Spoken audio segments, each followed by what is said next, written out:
आजको घाम हाम्रो लागि विशेष छ।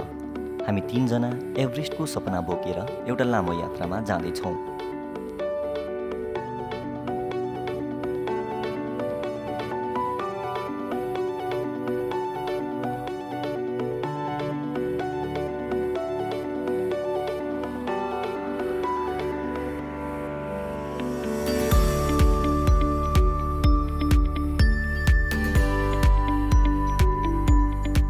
पहिलो दिन हामी कवि सिद्धि चरण श्रेष्ठको गाउँ पोखल ढुङ्गा पुग्यौँ।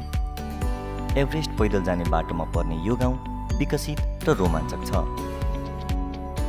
त्यहाँ एकजना बुवाले तल रुम्जाटार एयरपोर्ट घुम्न जानु भन्नुभयो।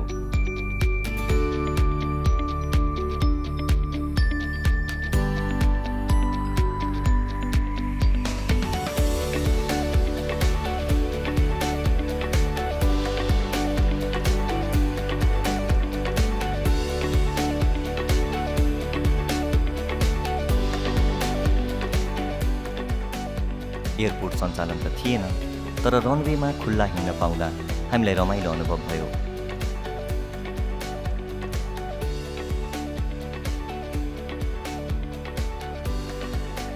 हाम्रो यात्राको पहिलो दिनदेखि नै हामीसँग यात्रा गर्ने विशाल दाइको कथाहरूले हाम्रो यात्रा सजिलो बनाइरहेको छ।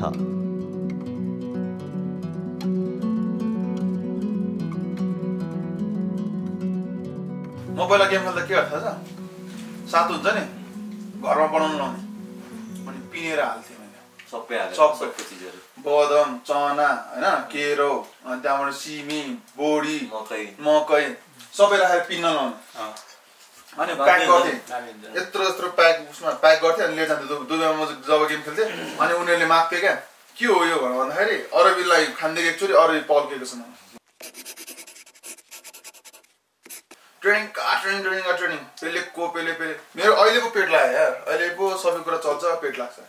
मलाई त स्याप्पै हो। हाम्रो लौ यसरी हान्दाखेरि यो हातको औँला बेन्ड हुन्थ्यो, कम खान्थ्यो त्यतिखेर।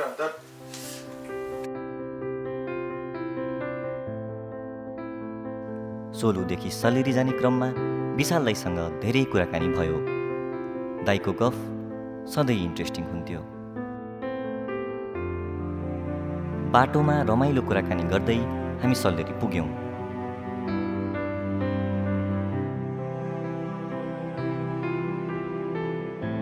पहाडी क्षेत्र भए तापनि सल्लेरी बजारमा टेम्पो चल्दो रहेछ। हामीले जीवनमा पहिलोपल्ट पहाडमा टेम्पो चढ्यौँ।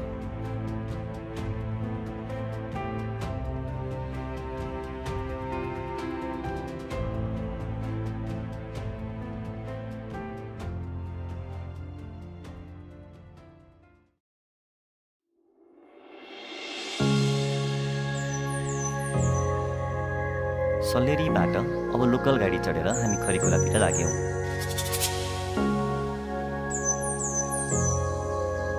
र यो यात्रामा फेरि हामीले एउटा नयाँ साथी भेट्यौँ।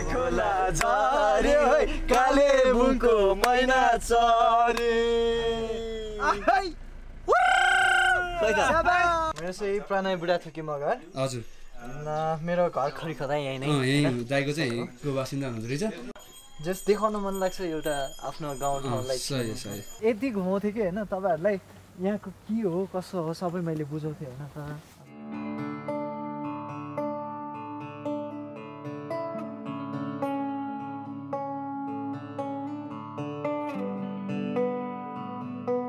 प्रणयले आफ्नो गाउँलाई निकै माया गर्दो रहेछ। उसले हामीलाई सानो छँदा पिकनिक खाने ठाउँमा लिएर गयो। त्यहाँ उसले आफ्नै गीत पनि गायो।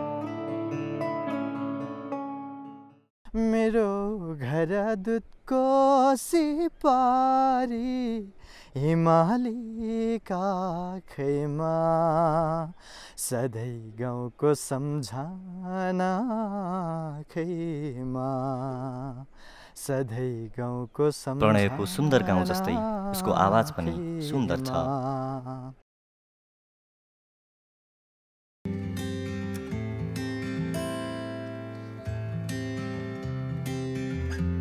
खरिखोलादेखि बल्ल हाम्रो ट्रेकिङ सुरु हुन्छ।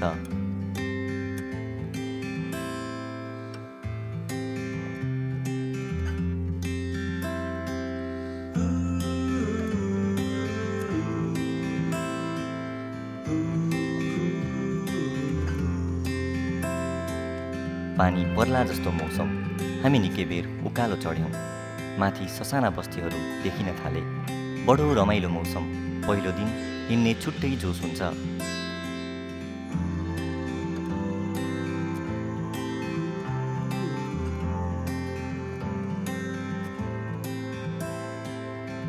केही बेरमा हामी पैया पुग्यौँ। वरिपरि घुम्यौँ अनि फर्कियौँ। लुक्ला एयरपोर्टको हाइट कति छ अरे अल्टिट्युड के धेरै छैन, 26 यही हाइटमा रहेछ भनेपछि है अहिले हामी बसेको जस्तो। त्यो साँझ हामीले प्रणयले सिकाएको स्टाइलमा रेशम फिरिरी गायौँ।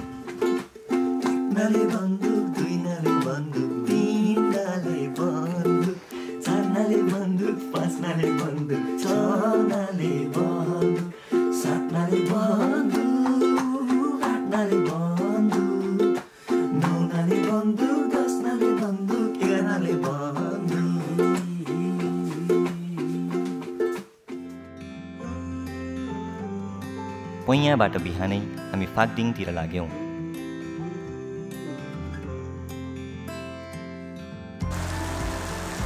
बाटोमा बेसरी पानी पर्न थाल्यो। हामी केही बेर ओत लाग्यौँ।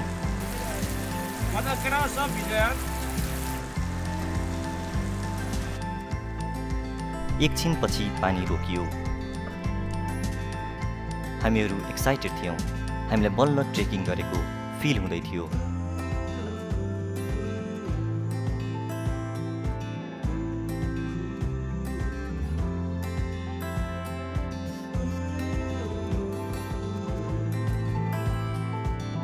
फाक्दिङबाट भोलिपल्ट बिहानै हाम्रो पहिलो ड्रिम डेस्टिनेसन नाम्चे बजारतिर हामी अघि बढ्यौँ।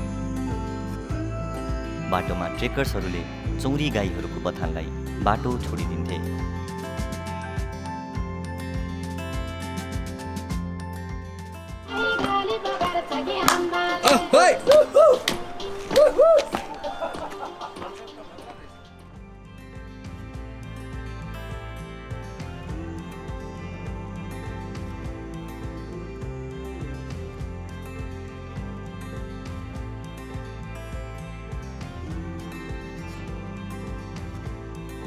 दुई चारवटा झोलुङ्गे पुल तरेर उकालो लागेपछि हामी पुग्यौँ नाम्चे बजार।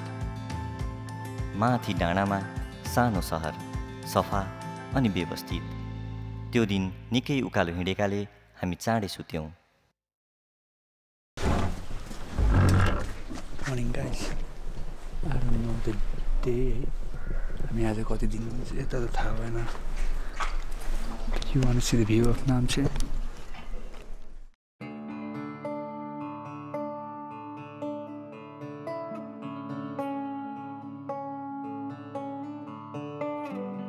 भोलिपल्ट बिहान कफी खाएर हामी हेलिप्याडतिर लाग्यौँ।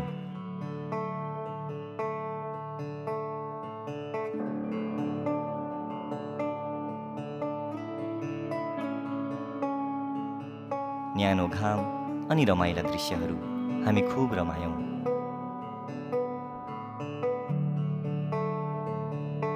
आज एक क्लाइमेटाइजेसन डे। नाम्चेबाट हामी करिब 500 मिटर माथि छौँ।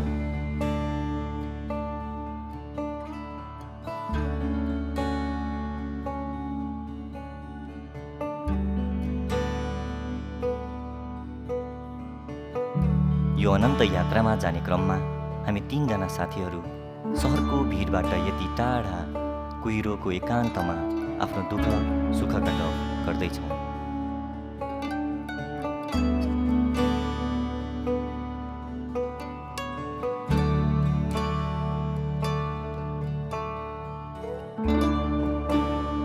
हल्का साँझ परेपछि हामी तल नाम्चे बजारतिर फर्कियौँ।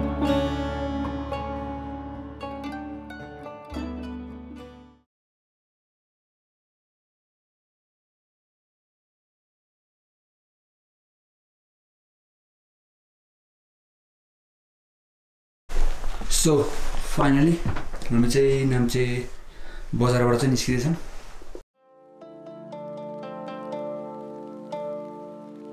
थाहै नपाई हामीले यात्रा गरेको 8 दिन बितिसकेछ। बल्ल हाम्रो बेस क्याम्प जाने मुख्य यात्रा सुरु हुँदैछ।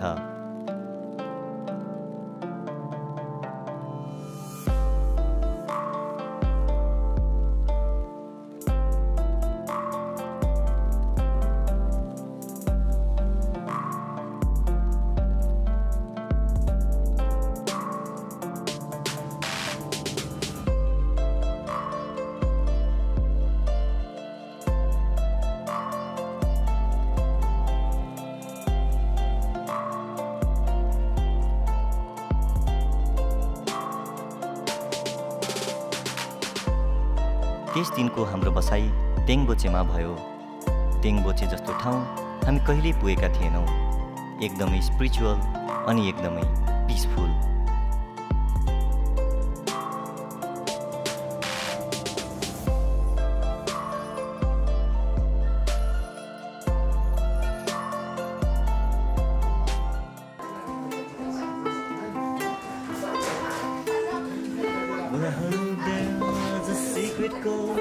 The David played and it pleased the Lord, but you don't really care for music, do you? It goes like this: the fourth, the fifth, the minor fall, the major lift, the baffled king composing hallelujah.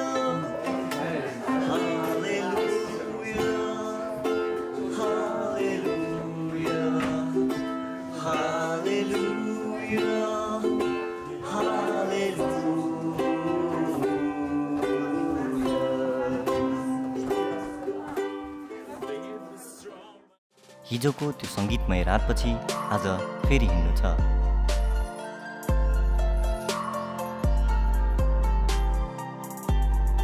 Everest base camp जाने यात्रामा आमा दब्लम म नघाउने गरी देख्न पाइन्छ। त्यसको सुन्दरताले हाम्रो 9 दिनको थकान केही बिर्साइदिन्छ। आजको यात्रा दिङबोचेसम्मको छ। ट्रेकिङ गर्दा हिमाल, चिसो हावा र स्वतन्त्र उडिरहने चराहरूले हिँड्ने साहस दिइरहन्छन्।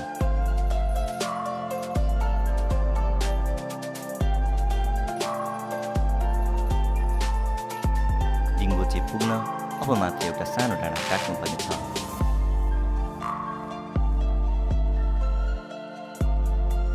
अन्त्यमा एउटा घुम्ती काटेपछि हामी दिङबोचे पुग्यौँ। दिङबोचेमा पनि भोलिपल्ट एक क्लाइमेटाइजेसन डे। हामी करिब 5000 मिटरको उचाइसम्म हाइक गर्छौँ। धेरै नै चिसो हावा चलेपछि हामी तल फर्किन्छौँ।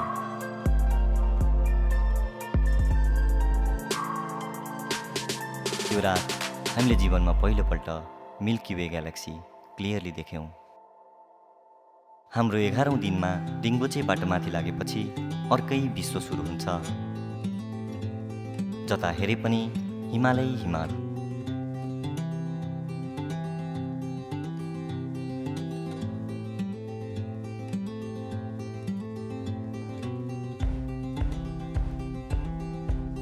बेस क्याम्प झन् नजिक नजिक हुँदैछ।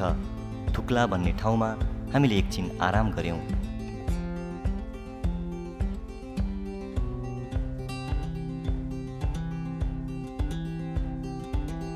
त्यसपछि उकालो सुरु भयो। फाइनल्ली हामीले थुक्ला पास गर्यौँ।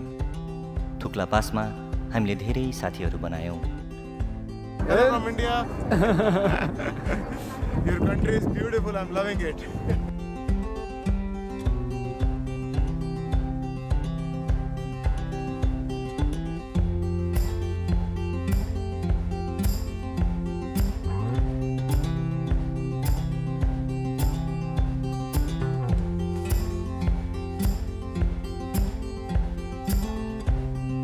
त्यो दिन हामी लोबुचे बस्यौँ।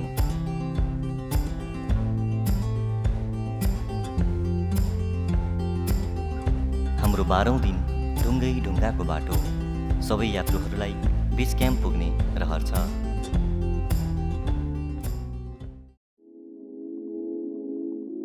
पाँच 5000 मिटरभन्दा माथि हिँड्न अलिक कठिन हुन्छ। तर आज हाम्रो सपना पुरा हुँदैछ। विश्वको सबैभन्दा अग्लो हिमाल चढ्ने आरोहीहरू बस्ने पहिलो क्याम्प पुग्ने सपना। एभरेस्ट बेस क्याम्प पुग्ने सपना।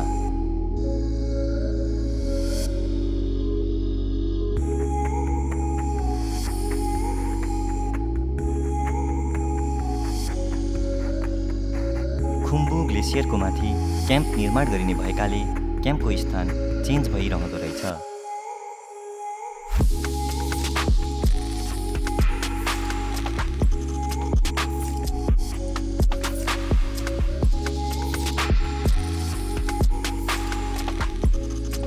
आज क्याम्पभित्र छुट्टै माहौल छ। क्याम्प 1 त खासै 5,900 हो, तर पढाइले चाहिँ 6,000 भन्छ। हजुर सिधै हिसाब किताबले। अनि क्याम्प 2 टु 6,400 गर्छ। 6,400। Camp 3 7,200 metre. अनि क्याम्प 4 नि छ है? क्याम्प 4 छ 7,900। ए 7,900 सबभन्दा लास्टमा बस्ने त्यहाँ होला लास्ट। क्याम्प 5 त छैन? छैन। त्यसपछि चाहिँ अनि समिट गर्ने अनि फर्किने? क्याम्प 4 बाट चाहिँ डाइरेक्ट समिटै हो।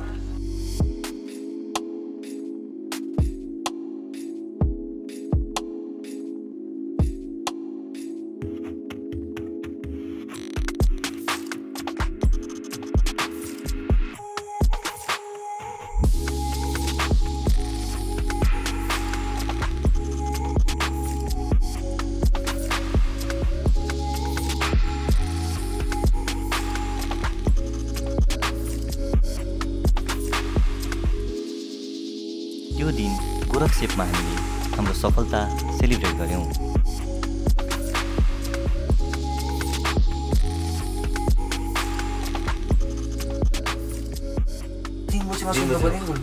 त्यो फोनै लागेन क्या त गर खोज्ने नि त्यसो डिङ्गो चाहिँ नै पुग्ने।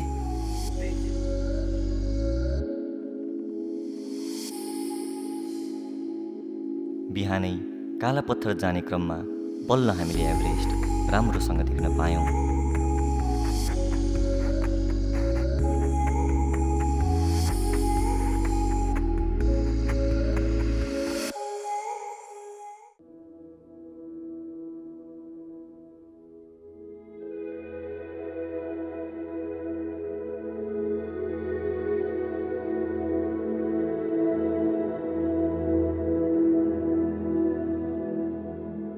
भनिन्छ हामीले साँच्चीकै चाह्यौँ भने मौसमले पनि साथ दिन्छ।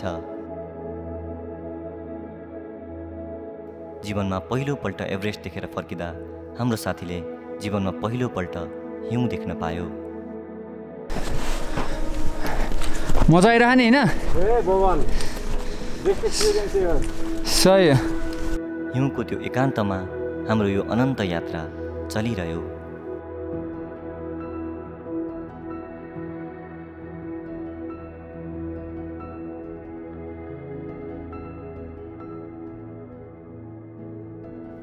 सबै ट्रेकर्सहरू फर्केर फेरि चाहिँ बस्छन्। हामी भने हाम्रो पुरानो साथी भेट्न तिङबोचे नै फर्कियौँ। बेलुका खाना खानु बोलायो। त्यहाँ चाहिँ त्यो गुम्बा हेर्ने भाइ, उसको बुढी अनि छोरी थियो 2 जना। एकजना फुच्ची थियो, एकजना चाहिँ त्यो के अरे उसहरू बाइक बाख्राहरू तिनीहरू डुलाउनु जाने थियो। बेलुका खाना खानु बोलायो। अब भात खाने भन्छ अब कति दिन भइसक्यो भात नआएको। गयो होइन टक्क भात बस्कियो, गयो दाल चाल दियो। छैन तरकारी नै, अब ठाउँमा त आलु भयो नि हुन्थ्यो कि त्यहाँ त आलु नि नै। अनि खुर्सानीको पिरो चाहिँ लगाएको थियो हामीले होइन। भर्खर पिरो लगेको त्यहीसँग भात, त्यो भात भ्याइयो थपेर खाएको कि। सही। अब त्यो बेलामा चाहिँ रियलाइज हुन्थ्यो कि अब हामीले भनौँ न त्यो तलतिर बसेर कति कुराहरू ग्रान्टेडको रूपमा लिन्छ नि त होइन। बाल छैन त्यो सानो कुरामा चाहिँ ठिस मानेर बसिरहेको हुन्छ। मान्छेहरूमा त्यस्तो के छैन होइन। त्यही पनि अब त्यस्तो चलिरहेको छ जिन्दगी। त्यो ठ्याक्कै दामी चिज भन्छ नि ट्राभलले चाहिँ मान्छेले के सिकाउँछ भन्ने लेसनहरू डोल्पा जाँदा चाहिँ फिल हुन्छ।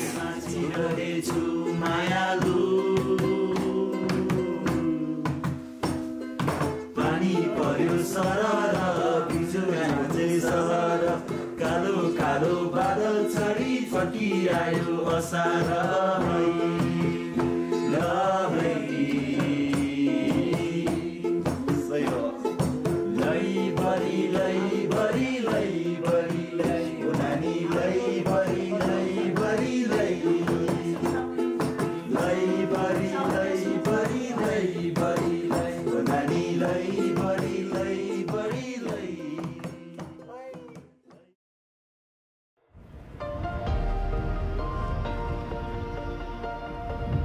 डिङ्गोचेबाट नाम्चे बजार फर्किने क्रममा हाम्रो अरू ट्रेकर्सहरूसँग फेरि भेट भयो।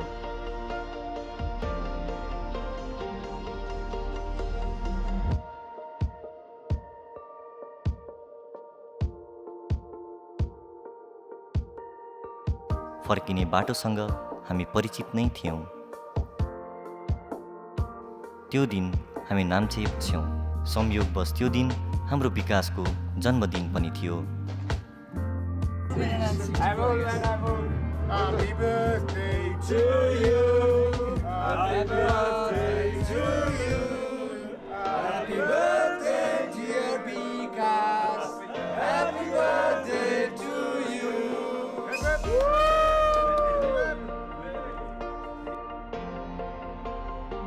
हामीले यात्रामा बनाएका सबै साथीहरूसँग रमाइलो जमघट गर्यौं।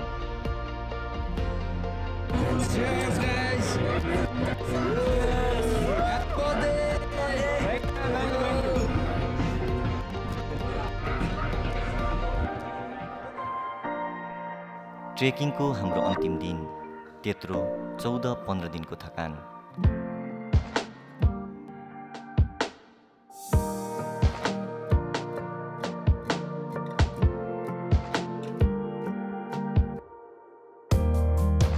एकदमै लामो यात्रा गरेर हामी लुक्ला पुग्यौं।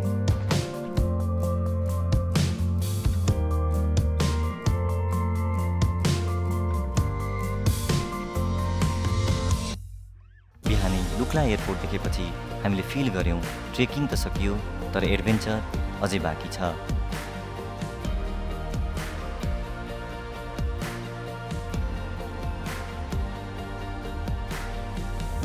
यो यात्रा हाम्रो लागि विशेष थियो।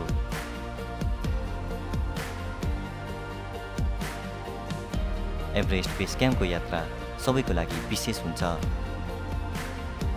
तेन्जिङ नोर्गे शेर्पाले भने जस्तै यात्रा गर्दा एउटा छुट्टै जीवन बाँचिन्छ।